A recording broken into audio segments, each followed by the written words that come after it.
Hey everyone, welcome to Wild Breakaway with Ryan Carter. I'm Audra Martin. Wow, a lot can change in 24 hours. Last night we were talking about a big win against the defending champs and the Wild back in the playoff picture.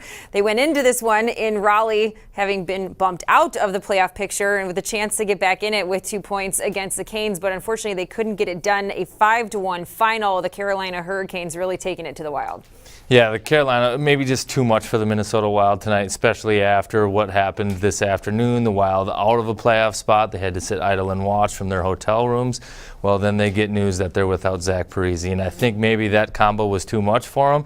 The Wild, they played well the first period, but it seemed as the game went on, the Canes got better, and the Wild maybe couldn't stick with them, and I don't know if that's fatigue or they're mentally beat up, but at the end of the night, Carolina put 5 up on them, and I don't think the Wild are going to get 6, and they really missed Zach Parise. They got the power play goal. They missed him 5-on-5 in offensive generation from that 5-on-5 play. Yeah, last time we saw the Carolina Hurricanes took 57 shots on net to get 5 goals on the board. Tonight it only took 33. You mentioned that power play goal from Eric Stahl. The Wild have 6 power play goals in their last 6 games, and they've allowed just 1 power play goal to the opposition in their last 7 games. So now we are down to 6 games between now and the end of the regular season, and as we know, things aren't going to get a whole lot easier for Minnesota.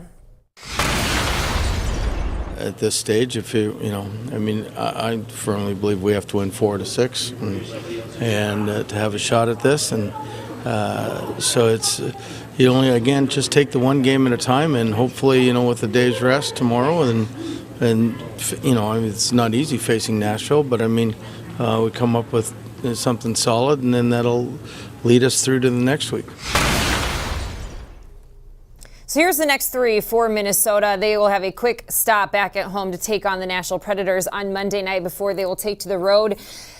Heading out west, they'll face the Vegas Golden Knights and the Arizona Coyotes. All 3 teams pose a really good challenge for Minnesota. We know that they've played some of their best games against some of the top teams in the league. Hopefully that is a trend that continues. But the first thing they need to worry about is finding a way to win at home against a good team in Nashville. Yeah, and the Wild are going to need to win at home if they're going to make the playoffs.